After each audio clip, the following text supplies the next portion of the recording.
Friends, Akshay Kumar, Disha Patani, Jacqueline Fernandez, Paresh Rawal, Rajpal Yadav, Johnny Lever, Arshad Warsi, Jackie Shroff, Suniel Shetty ప్రధాన పాత్రలు పోషించిన వెల్కమ్ టు జంగిల్ సినిమా ఈరోజు రిలీజ్ అయింది. నిన్నే ప్రీమియర్స్ చేశారు. అయినా ఎవరు థియేటర్లకు వెళ్ళి ఆ సినిమాని చూడలేదు. ఈరోజు ఈ సినిమాని కొంతమంది చూడడం మొదలుపెట్టారు. ఈ సినిమా కామెడీ సినిమాగా అహ్మద్ ఖాన్ అనే కొరియోగ్రాఫర్, అంటే తెలుగులో ఒకే ఒక్కడి సినిమాలో షక్ అల్లక్క బేబీ ఆ సాంగ్ని కంపోజ్ చేసిన డ్యాన్స్ మాస్టర్ ఈ సినిమాని డైరెక్ట్ చేశారు. ఈ సినిమా ఎలా ఉందో చూద్దాం. 2000 కోట్లు పెట్టి ఒక సినిమాని తీద్దాం అనుకుని భోజ్పురి హీరోని పెట్టి, అంటే అక్షయ్ కుమార్ని పెట్టి, దేవ్ దాస్, పరేష్ రావల్, రాజ్పల్ యాదవ్ అనే డైరెక్టర్లు సినిమాని మొదలు పెడతారు. ఇది ఆర్మీ బ్యాక్డ్రాప్లో అడవిలో జరిగే సినిమా. దానికోసం ఆర్మీ ట్రైనింగ్ కూడా తీసుకుంటారు. అయితే సడన్గా నిర్మాత మీద ఐటీ రైడ్ జరిగి అతనికి బ్యాకప్లో ఉన్న పొలిటీషియన్ సైడ్ అయిపోవడంతో సినిమాని ఒక్క రోజులో పూర్తి చేయాలంటారు. అప్పుడు వీళ్ళందరూ ఒక లొకేషన్కి వెళ్తారు. ఆ లొకేషన్లో సర్తారా అనే ఓ టెర్రరిస్ట్ ఉంటాడు. వీళ్ళందరూ యాక్టింగ్ చేస్తున్నాం అనుకొని ఆ ఏరియాకి వెళ్తారు. కానీ ఆ ఊర్లో నిజంగా ఉంటున్న జనాలతోని, అక్కడున్న నిజమైన టెర్రరిస్టులతోని పోరాటం చేయాల్సి వస్తుంది. ఆ తర్వాత అక్కడికి వెళ్ళిన భోజ్పురి హీరోకి ఎవరు దొరికారు, సర్తారాతో గొడవ ఏమైంది, ఇవన్నీ తెలుసుకోవాలంటే సినిమా చూడాలి. అలాగే హీరోకి లవ్లో చిన్న మిస్అండర్స్టాండింగ్ వచ్చి ఎడబాటు కూడా ఉంటుంది. అది కూడా ఎలా కుదిరింది అన్నది సినిమా చూసి తెలుసుకోవాలి. అహ్మద్ ఖాన్ దర్శకత్వంలో వచ్చిన సినిమాలు అంతగా గొప్పగా ఆడలేదు. జాన్ అబ్రామ్తో కూడా ఒక సినిమా తీశాడు ఆయన. ఏఆర్ రెహమాన్ మ్యూజిక్ కూడా ఇచ్చారు. అయితే ఈ సినిమా అక్కడక్కడ 2-3 చోట్ల నవ్విస్తుంది. ఉదాహరణకి జానీ లివర్ దర్శకుడితో సౌండ్ రాకుండా మాట్లాడే సన్నివేశం నవ్విస్తుంది. అలా అక్కడక్కడ చిన్నవి ఏవో అక్కడక్కడ వచ్చి పోతూ ఉంటాయి. అయితే గ్లామర్ కోసం దిశా పటానీని పెట్టుకున్నారు. ఆ పాత్రకు ఆమె న్యాయం చేసింది. జాక్విలిన్ ఫస్ట్ స్టార్టింగే ఎల్లో కలర్ విగ్తో చిరాకు పుట్టిస్తుంది. అక్షయ్ కుమార్ నటన ఓకే. రాజ్పల్ యాదవ్, పరేష్ రావల్ గెటప్స్ అక్కడక్కడ నవ్విస్తాయి.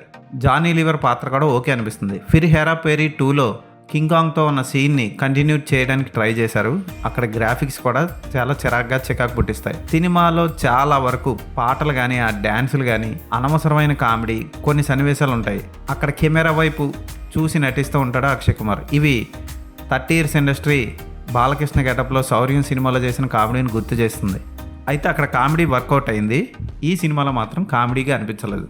ఏదో సినిమా తీద్దామని ట్రై చేశారు కానీ చివరికి ఈ సినిమా తీసిన నిర్మాతని, ఇందులో నటించిన యాక్టర్లను చూసి జనం నవ్వుతారేమో అనిపించింది సినిమా చూసాక. మంచి ఫోటోగ్రఫీ, అక్కడక్కడ గ్రాఫిక్స్ తెలిసిపోతూ ఉంటాయి. బ్యాక్గ్రౌండ్లో స్క్రీన్లు మొత్తం సెట్లో తీసినట్లు తెలిసిపోతూ ఉంటాయి. కొన్ని షాట్లు భారీ గుర్రాలు, భారీ స్టార్ క్యాస్టింగ్తో స్క్రిప్ట్ సరిగ్గా రాసుకోకుండా, ఒకసారి చెక్ చేసుకోకుండా ఈ సినిమాని తీసినట్లు సినిమా చూశాక మనకు అర్థమైపోతుంది.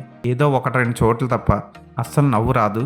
ఈ జంగిల్లోకి కానీ నవ్వు పుట్టిస్తుంది అనుకుని కానీ వెళ్తే మీరు డిసప్పాయింట్ అవుతారు. ఆ పాటలు అంత గొప్పగా ఉండవు. సినిమా స్టార్టింగే భోజ్పురి సాంగ్ వస్తుంది.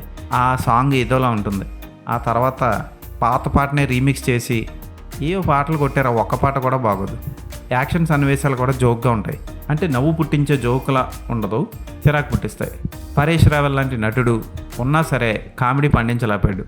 అఫ్కోర్స్ తెలుగు వాళ్ళకి ఈ సినిమా నచ్చదు, హిందీ వాళ్ళకి నచ్చుతుందో లేదో చూడాలి. ఈ సినిమాకి నేను ఇచ్చే రేటింగ్ 2/5.